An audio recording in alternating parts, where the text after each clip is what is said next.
Hello, I'm Angus Scott, and this is the Debrief Live. What has happened at Brighton over the past 2 decades or so is a minor miracle. Homeless after the sale of the Goldstone ground in 1997, languishing in the lower leagues, and for years getting through managers quicker than the Tories do their leaders. However, they are now a success story to rival any club, playing European football for the first time, even challenging the top four for a Champions League spot, but on a tiny budget compared to the Big Six, and with a transfer policy the envy of most of the Premier League. Moises Caicedo bought for £4.5 million, sold for 110. Alexis McAllister bought for 7 million, sold for 35. No club in Europe made a bigger profit from transfer business than Brighton in the summer. Yet they are still in the top six in the league. Ben Jacobs is here as ever, as financially astute as Tony Bloom. I don't know about that. But what I do know is that Brighton are winning hearts and minds and have done for a while. So can they do what my team have done and go on to win the Premier League? We shall see. Well, that is another question, Ben, because there is another side to that coin, as you well know, but we'll discuss that in a bit. Of course, Fabrizio Romano will be here in a minute to let us know a little bit more about how Brighton go about their business. All the transfer prospects are on their way. But also with us are two journalists who really know how the club operates. Firstly, documentary maker Matt Lorenzo. Now, Matt has spent the last 2 years or so behind the scenes at the Amex, making his soon-to-be-released documentary Stand or Fall for Sky. It's still ongoing, Matt, but you've had an interesting couple of years there. Yes, I'm not sure it'll ever finish. The trouble with it is that they keep winning, so you don't know when to end it. Well, like most, Europe was a reasonable end. Yeah, I think that would be quite a good ending. Otherwise, you'd go on forever. Also joined by Johnny Cantor, who's the BBC's local Brighton man, who's certainly enjoying Brighton's first venture into Europe because he got to go to Marseille this week. And not bad, is it? Not bad. It makes a little bit of a change from some of the clubs where I went to 15 years ago, but no disrespect to Oldham and Rochdale and the like, but it was certainly nice to go to the south of France. I actually did say, I keep waiting for Matt's documentary, but they keep sort of venturing into new territory, so he has to probably keep updating it. That's right. Well, right. You got there on time, Johnny, unlike some of the supporters there this week. Yeah, that's right. One of the planes that was coming over was delayed. It had a certain Tony Bloom on the plane as well. It was delayed by about 3 hours. But just as they were trying to sort of sort themselves out, and obviously they're a bit of concern about whether they would make kickoff, over the tannoy goes, bing, bing, and then you're expecting to hear the pilot, but no, it's the chairman who was explaining to the fans that they'd actually arranged for coaches to be brought directly to the airport to try and limit the delay and bring their tickets with them so that they could actually give them to them and try and process it a little bit quicker to see if they could make it. I think they were around 25 minutes late for the game in the end, but maybe just a small window into the mind of the attention to detail that the owner and the club take towards their fans. Yeah, I think the players were about 20 minutes late as well to that game. Matt, look, that attention to detail, is that something you have noticed as you've wandered the corridors of the Amex and been behind the scenes with the club? Yes, so they're professional is the right word. They're a really professionally run outfit, but not to the at the expense of just good humour and warmth. I mean, Johnny, you know far better than I, but from the top down, the bottom up, everybody there is really approachable, and you get quite a warm feeling when you go to Brighton. I haven't got anything but compliments for them. A bit boring, isn't it, really? But there you go. What sort of a character for you, Matt, is Tony Bloom? Well, I've only met him a couple of times. I think he's a very friendly, nice man. Obviously super intelligent, so we haven't got much in common. I've interviewed him on a couple of times. He's quite guarded about his business life. I would be if I was making that much money. He's obviously got some sort of secret that he doesn't wish to share with the likes of me.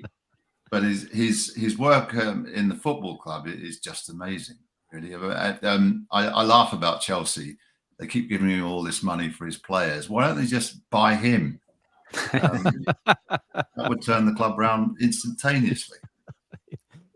Looking at what you see every day, every week, Johnny, that attention to detail, that's the different way of doing things that Tony Bloom works? Yes, I think so. I think we must remember always that he's a fan, and he supported the club since he was probably 7, 8 years old. And that means that he has slightly different connection to the club than maybe some owners, particularly in the Premier League at the moment. And that shines through. But also, I think he's very loyal. I think, he likes that kindness, that warmth that Matt was talking about. But also he's got a business brain as well. So I think that balance is the perfect balance really for running it as a business, but also those links to the community that they have, whether it be his investment into women's football, into disability football, lots of different areas within the city as well. So he's never, ever forgotten his roots. Of course, his grandfather was a board director in the times of Mike Bamber a long time ago, this sort of crazy, sort of flamboyant character who ran the club when they were last in the top flight. So there's that link as well. And I think that never goes away. You never, ever see, you always see that. But I mean, I've been in fans forums that I do each year with him. And he's brilliant. He answers any question you ask him, but also he acts upon it as well. If someone brings up a topic, I won't remember one year I went to ask him and say, thank you very much for your time. And he said, just hold on a second. I've just got to sort something that came up there. He immediately wants to improve things, always looking to better the club, always looking to get the right people in place. But also I would say that he empowers people as well. He gives people an opportunity to grow within a role. I mean, you look at the role that David Weir has now. I'm taking over from Dan Ashworth. I mean, that was, I think, potentially a huge blow for them when he went to Newcastle, but it's been seamless. David Weir has come in and it's as if really Dan Ashworth has never left. But what about Tony Bloom as sort of Mr. Algorithm, as it were? Just describe how forensic he is in his research for any sort of part of his business, and most specifically Brighton. Well, I mean, if it comes down to a player, I mean, in this weekend, we've just seen another two, already my phone's been going this morning, people saying, what about this Carlos Baliba and what about Simon Adingra? Where have they come from? Are they going to be the next Moises Caicedo? So I think he applies that. But obviously, he has a background with Star Lizard, his company that's based in North London, that looks at all that, incredible amount of very sophisticated data that he puts together, looks at loads of different types of models, has different researchers, contacts, and he uses them to put into the melting pot to find the best decision and make those decisions based on the best rationale, I assume, because he gets it right more often than he gets it wrong. So I think it's down to anything. I mean, it doesn't matter whether it's the use of plastic within the stadium or whether it's £100 million for a player and whether they should sell him. He just seems to have that clarity of exactly what he wants and what he thinks is best for the football club. Is there a sense, Matt? I mean, you've plotted their history all the way from rack and ruin to where they are now. Is there a sense that this is totally driven by Tony Bloom and his incredible brain and sophistication of the way he runs the club? And if it weren't for him, then Brighton wouldn't be where it is now. I think it's a point that Johnny would agree with, that it wasn't just Tony Bloom. Before he happened, there was Dick Knight, who got hold of the club at their lowest ebb, if you like, when they went to Hereford and only survived, stayed in the Football League by virtue of a draw. And it was he that led the campaign from that point onwards to almost the building of the stadium, at which point Tony, who'd always been a supporter, stepped in, as you might do with 90 million quid, to help build the stadium. And as you might do if you put that amount of money and you take over as chairman. So I think the two of them deserve credit. But what Bloom has done since is just applied the science. It's quite remarkable what he's done. I asked him, did you have a vision? Do you have a vision? That was a dim question, because he obviously does. And everything that runs through that football club has been analysed, planned, seen coming by Tony Bloom. It's quite remarkable what goes on inside that head. And the credit lies with him. And it's not just him, it's the people he picks. We haven't mentioned Paul Barber yet, but he's a fundamental part of their success. And everybody along the way, and Johnny alluded to it just back then, David Weir comes in. How are they going to replace, their analytic man? How can they do this? Well, they just do, and they do it at that level. They do it on the playing side. They do it at managerial level. It's just incredible the way it all flows and it keeps going almost without a hiccup. And I'll end in a minute. But when big teams like Chelsea ask, why can't we do this? Well, the reason they can't is they didn't start 15 years ago. And, you know, the vision has been operated upon ever since. Ben, Matt is right in signalling out Paul Barber and how important he is to the operation as well. Yeah, and his relationship with Tony Bloom, and Paul Barber is one of the best in the business and is highly in demand, but has no real desire to leave Brighton. And I think that tells you everything.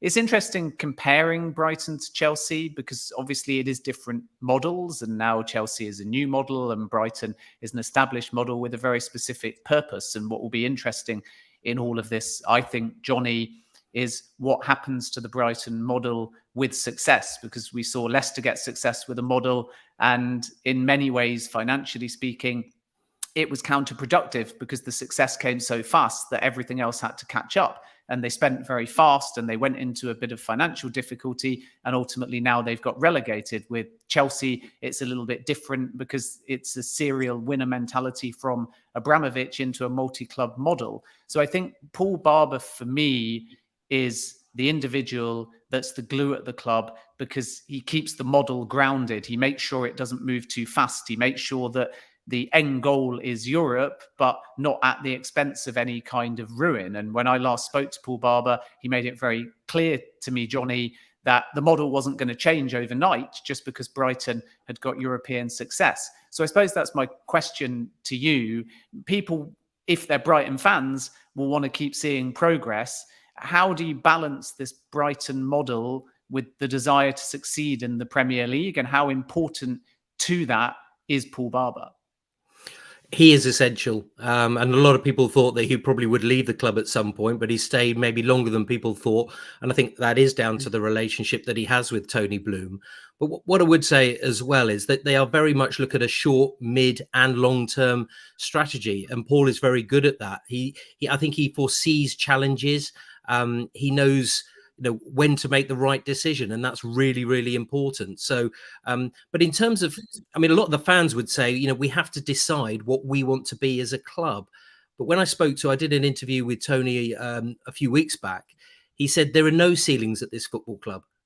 He very much feels that, but he would never jeopardize the club. And I think that pace of progress is so important that he would never want to, because of the history of it, because of his connection to it. He knows what happened previously. So I think they'll tread very carefully, just keep trying to grow. He said a few years back, I want to establish ourselves as a top 10 club. He wanted a mission statement. He wanted a target.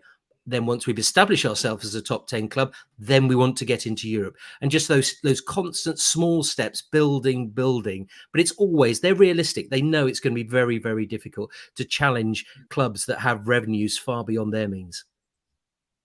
Yeah, and it's an interesting debate. And what Ben was hinting at there, I think, is the fact that, they're only one step away from a failure that Leicester have unfortunately had, that you get it wrong and then you try and expand too much and then it all goes wrong and you end up as Leicester are now in the Championship. One thing I would say is that I think, and this comes back to Tony's experience in betting and as a gambler previously as the Lizard, I think what he does is very much, and Paul Barber, is minimize risk. So if you've got right people in the right positions, if you've got a succession planning, if you've got the right person to take over from that person, you're always minimizing the risk. And therefore, you're less likely to come a cropper, because whatever happens, if something in the machine fails, you've always got another way out. So other things will be ticking over, so you can focus on any particular issue that might come your way, because you don't have to worry about the rest of things, because that's all moving smoothly. And I think that idea of minimizing risk, I'm not a betting man, so I don't really know, but I would have thought is the way forward, and something that maybe is being applied to the club as well. Well, they certainly do things differently, and they have a different transfer policy, it seems, the envy of the world down at the Amex. And a little bit earlier, I spoke to Fabrizio Romano with Ben and caught up about that policy down at Brighton. When you look at the Brighton operating model, their transfer dealings, is it different to most clubs? Absolutely. I think it's absolutely unique what they are doing in general, and the idea they have, how they sign players, how they trust their scouting department, how they involve also the manager in this process.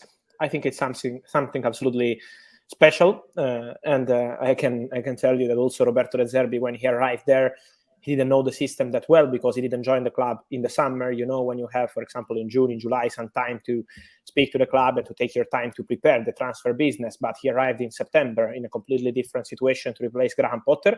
And I'm told that when he arrived there, he understood the system after a couple of weeks. And he was like, okay, this is completely different, obviously in a positive way.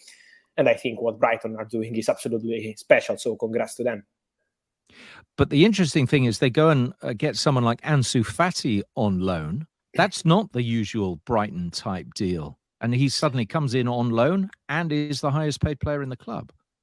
Yeah, this is something surprising, but I think it's also true that Brighton are now entering probably another moment of their history. They're playing European football. They're going to the next stage of their growth, and so I think it's also normal to bring in this kind of players because it's important to send also a message to the world market. To sign the number 10 of Barcelona is something really special to Brighton, and something that is going to change their history in terms of transfer market, in terms of attracting also other players in the future. So I think it was a very clear message also from Roberto De Zerbi. De Zerbi loves to work with, obviously, young players, quality players. You can find many hidden gems around the world as they're doing. But sometimes, if you want to play at the highest level in the best competitions, you also need someone who knows very well the game in terms of pressure, top clubs, and also feeling free to follow the manager's ideas. In that case, Roberto De Zerbi made the difference. Roberto De Zerbi really wanted Ansu Fati, and he was pushing for that deal to happen. Okay, you talk about those younger players. Evan Ferguson is one of those. New deal for him, but is there a release clause in that deal? No, at the moment I don't have confirmation on that one. Then we know that Brighton are very good at hiding things in terms of transfer negotiations, but at the moment they're not confirming any clause. Also because honestly, I think they're very quiet and relaxed on the Evan Ferguson situation, because they know that obviously many top clubs around the world and especially in England are keeping an eye on that boy, but at the same time they want to give him the right time to make right things, to make the right process at Brighton. So they're not in a rush at all to sell the player, and I'm not sure that it's going to happen next summer. It really depends on the value of the player, but after extending his contract, the plan at Brighton is to keep the player at least for one more season. So it's not going to be easy at all for the top clubs to arrive there, pay and sign Evan Ferguson. Fabrizio, let's move on to Manchester United. Scott McTominay scored an astonishing brace in injury time as Manchester United beat Brentford at the weekend. Does that put him in the shop window in January, or is there a chance that he could stay at Manchester United? I think he could stay. Honestly, I think the situation is going to be exactly the same it was in the summer. In the summer, Man United, when they had the first meeting with Erik ten Hag to discuss the summer transfer window, they were very clear in making some kind of list of players who had to leave the club on permanent transfer and players who were maybe available on the market only in case they received important proposals. Otherwise, they were very happy to keep players at the club. And Scott McTominay was in that list. So it was like, okay, if we receive an important proposal, we could discuss and let Scott leave. Otherwise, we would be prepared to keep the player at the club, and he will be an important player in the rotation. And when they received the £30 million proposal from West Ham at the end of July, beginning of August, it was not enough to convince Manchester United. So it's very clear that they are not going to sell for that amount. And also when Fulham arrived in the final hours of the transfer window to replace Joe Palhinha, in that case was Scott McTominay who said, no, I want to stay at Man United and I want to fight for my place. So at the moment, they're very happy with Scott, obviously on the pitch. That praise was important. But I can guarantee that Man United and the coaching staff are very happy with his attitude also in every single training session. McTominay is super professional, super serious, never complaining when he's not playing. Obviously, he wants to play as all the players in the world, but he's never complaining, never creating any issues. And so I think for Man United, it will be really clear. If they receive a very important proposal, they could be open to letting him go. Otherwise, they're very happy to continue with him, at least till the end of the season. And the Jadon Sancho situation still hasn't improved, and seemingly no apology privately or publicly has been given by the player to Erik ten Hag. So it's looking likely that Sancho might leave in January. Where could he go? We've heard rumours this morning of Juventus. Roma have been linked. A Dortmund return has been discussed. Al Ittifaq made an inquiry towards the end of the summer window, but Sancho didn't want to go. What are you hearing?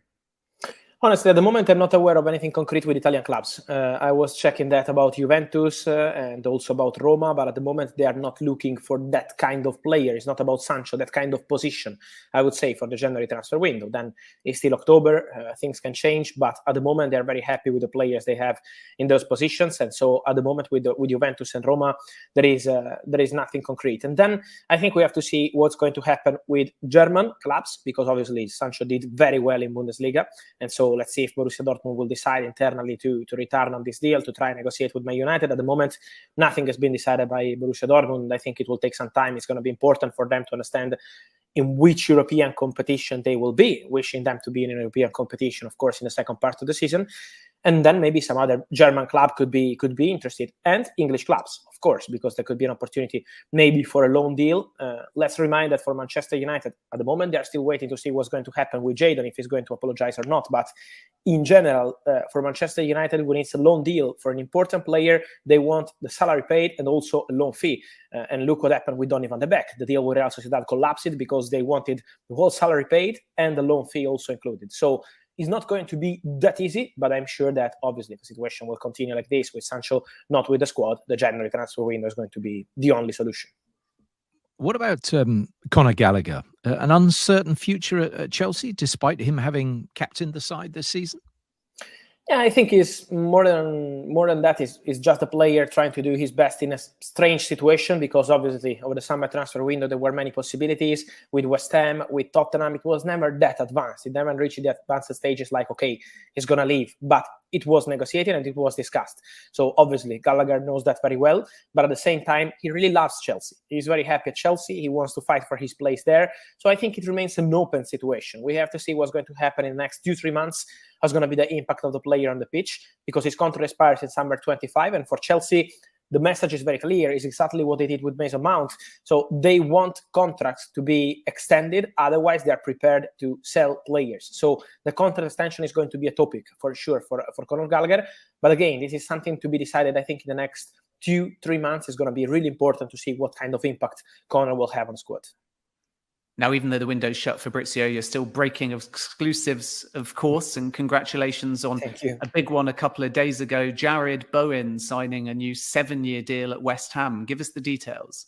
Yeah, it's an important one. I think it's a very important one because for West Ham was not an easy negotiation. Bowen is wanted by many clubs, not in terms of official bids, so was never something advanced, but many top clubs started to discuss his name internally, to send some scouts around to keep an eye on him close view, because he's doing very well at West Ham, and for them was crucial to extend that contract. So the negotiation was tough, but let me say that Jared Bowen was really convinced about the project. So he's 100% convinced that West Ham are going to another stage of their process to go back to on the top, and for sure the negotiation was a bit long because it took weeks to make it happen, but at the end it was successful for West Ham. Also crucial what the new director is doing there, Tim Staten, pushing for all the best players to stay at the club, and then going to find players like Mohamed Kudus who could be top players in the future. So I think this is absolutely part of their project, and these kind of extensions are like new signings, in my opinion. In modern football, it's really complicated for these clubs to extend contracts, and so congratulations to West Ham, because this is really like signing a top player. Well, congratulations, then we should probably say, to Newcastle for keeping Bruno Guimaraes. But he does have a release clause also in his contract. Is that right? Yeah, the clause is there, 100% confirmed. It's a clause for £100 million. So that's going to be the fee required to sign Bruno Guimaraes in the future.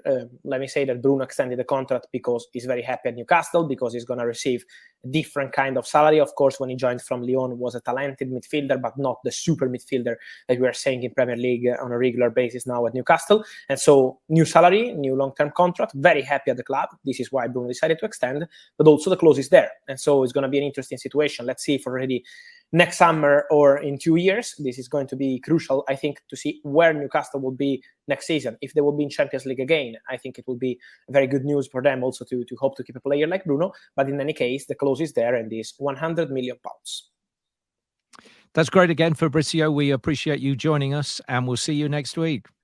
Thank you as always, and see you soon. Thanks, Fabrizio.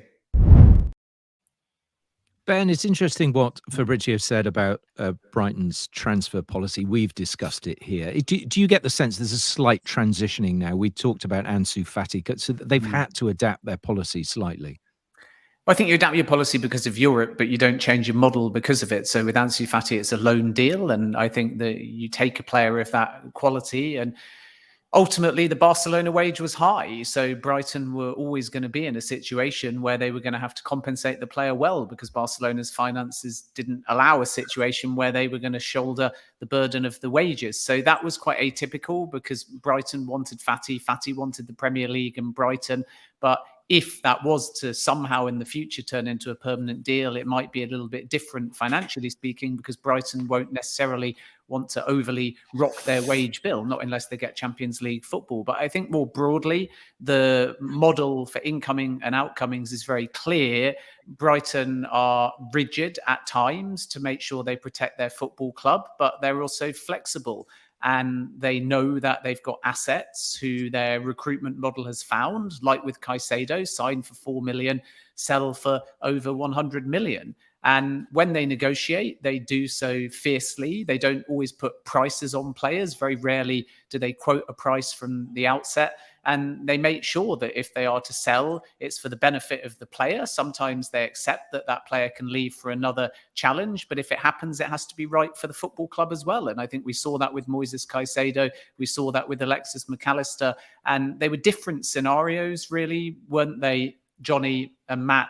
Because with McAllister, there was less time on the contract. So when he extended before the World Cup, it settled him before the World Cup. But the release clause comes about from the fact that McAllister probably wouldn't have signed with less time left on his contract unless he had that out. Whereas with Moises Caicedo, the club were more protected and ultimately able to get a British transfer record fee. So I think, Johnny, first, what we see with this transfer policy is the smartness to find replacements. Cucurella went, Estupiñán had already come in, just for one example. They always get their price, and they make sure that they seemingly stay in control of negotiations. Yeah, I think they also try to bring in players before the other leaves, and therefore that doesn't leave them exposed, and then comes back to that minimizing the risk. I think the Ansu Fati situation was just a little bit different. They don't normally do deals like that, but once again, an opportunity arose, and they looked at it, and they looked at it forensically and financially, and it seemed to make sense to them. So that's the reason that they went forward with that. What they do have now, and as we look to the future, I think, Ben, you're absolutely right. They will not change that model. And I mentioned those two players earlier who surely will just, only grow with the club. But what they've now established is a pathway. So it's a more attractive club to players who maybe see what's happened to Moises Caicedo, see what's happened to Alexis McAllister, and think, well, actually, if I'm an agent or I'm a club, maybe my player can make that stepping stone at a really good club, a club that looks after you, but also realizes that you may move on if you're successful. And if you're successful, that means you brought success to Brighton and Hove Albion. So therefore, they're benefiting from that as well. I don't see that changing, but I think that is a difference going forward now. They're known as a club where if you go there as a player, there's a very good chance that you will find success. Matt, what's your feeling behind the scenes of the sort of sense of the ego of the club? And I don't mean that in a big-headed sort of way, but how it's had to adapt its personality to its success. Well, I think the personality of Tony Bloom emanates through the club. I did ask him that thing about agents and transfers. I said, do you use your poker skills when you're doing those deals? I'm sure he does. But he said, no, I actually, there are agents that I like and agents I get on with. So he had, or maybe he's put it more subtly than that, I have a relationship with. And I think he was probably alluding to that thing whereby agents can trust him and they can take a player at Brighton and be honest about the fact that you stay here for as long as you need to be, but we'll develop you. You'll get first team football, and that's a mutually beneficial arrangement. That's just another facet where I think they're so far ahead of the game. Ben, look, I think many Brighton fans would have worried when Graham Potter left and wondered what was coming next. Well, in De Zerbi, they probably have one of the managers of the future, and maybe Pep Guardiola's successor. Not that Brighton fans will want to hear that at the moment. Yeah, and I think that there's a natural fit at Manchester City, of course, but De Zerbi will be able to pick his next job. And the next job might just be extending at Brighton as well, if everything goes according to plan. I don't think we should be disrespectful to Brighton and the project, because if everything evolves, then they'll consolidate their place in European football. And let's not forget, there's an extra likely Champions League spot as well. So too often with a club of Brighton's size and model, we talk about using it as a, for want of a better phrase, stepping stone. And I think that when you are a great club with a tremendous culture and a top class manager and you get success, then over time, players will want to stay. The only caveat to that is the same for Newcastle, by the way, as well, is that the wage bill will take some time to catch up. And we're even seeing that at Newcastle with rich Saudi owners. It's relatively challenging to be able to offer a player 250,000 to 350,000 a week. And some players will be financially motivated. But with De Zerbi, much like with the recruitment on the field, he was a sort of not unknown find because he'd done very well at Shakhtar, but some would have thought at the time left field. It might have caught one or two by surprise, but there was continuity there with Graham Potter's style, but he's just a bit more gung-ho. So Graham Potter did a superb job. It earned him a Chelsea opportunity. The one thing Brighton fans might say about the Potter era is they didn't always go and throttle sides when they had leads. And at times they struggled a bit more for goals. And that's not been the case under De Zerbi. So what I think he is, Matt, and you've no doubt interviewed him as part of your documentary, is extremely affable and analytical. He has strongman management. He's got an open door policy. He's a tactician. And I think he's only going to get better at Brighton because he's ultimately growing and adapting to the English Premier League. Yeah, I have interviewed him. He's not as, what's the right word? Smiley, happy, bubbly, as you might expect. You see him running up and down the touchline like a madman. There's no evidence of that when you meet him. He's quite a serious chap. And he was very keen to point out, because the film we're doing is about the 25-year history of the club, 26 years now. He said, you have to remember the DNA of this club. He's very well aware of the background and the history. He said, we're not a top club, but we're beating top clubs. And we'll continue to go on that gradient, that trajectory. So yeah, I've got a lot of time with him. He's a serious individual, and you're right. I do think he'll have his pick of the next job, and I also think Brighton fans and the Brighton hierarchy are well aware that he'll move on. But as evidenced with Graham Potter, they're always ready. They'll have someone waiting in line. Johnny, your dealings. I suppose some of the question marks would be right. Well, how do Brighton deal post Europe? You look at the 2 games they played so far; they've been fine afterwards, haven't they? A decent draw against Liverpool, and when they came back last time, I think they beat Brighton, didn't they, at home? So they've had a couple of home fixtures, which is beaten Bournemouth, which has helped them, which has helped them, and at how they are dealing with being stretched. Obviously, that's the big question, because obviously that is the next move, which they have accomplished. How you deal with Europe and the Premier League at the same time. Yeah, and I think, as Ben alluded to earlier, Roberto has started to learn a bit more about the philosophy of the club as time has gone by, but also he's incredibly good at giving opportunities to young players. He always says to me, it doesn't matter whether you're, Carlos Baliba or Adam Lallana, it's not about age, it's about quality.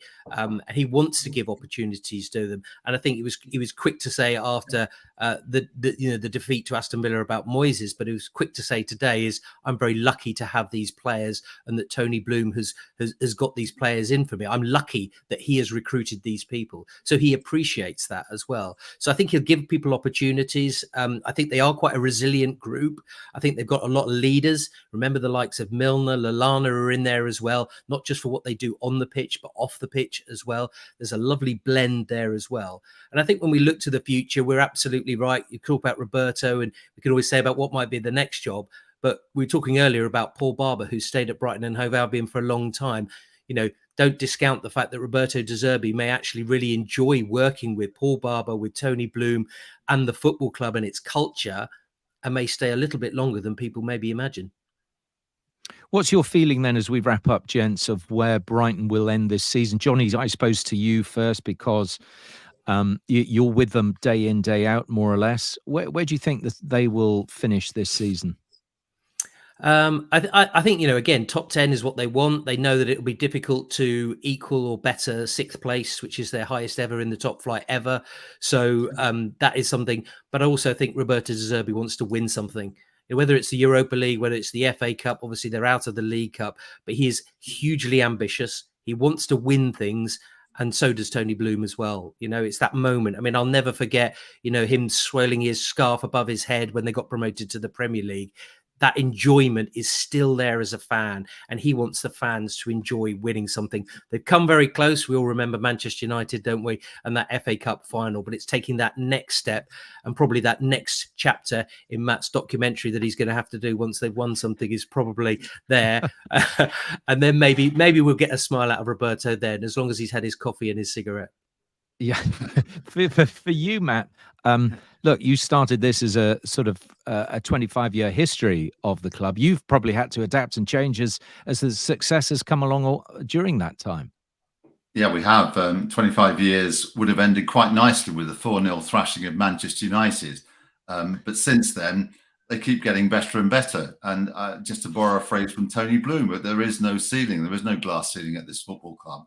And as far as where they're going to end up this year, I think Champions League. I think there's every chance they'll win the Europa League or end up in the top 4. That's not just, I don't know, I'm just saying that for effect. If you plot the graph and the way they're going, then that's where they're going to end up.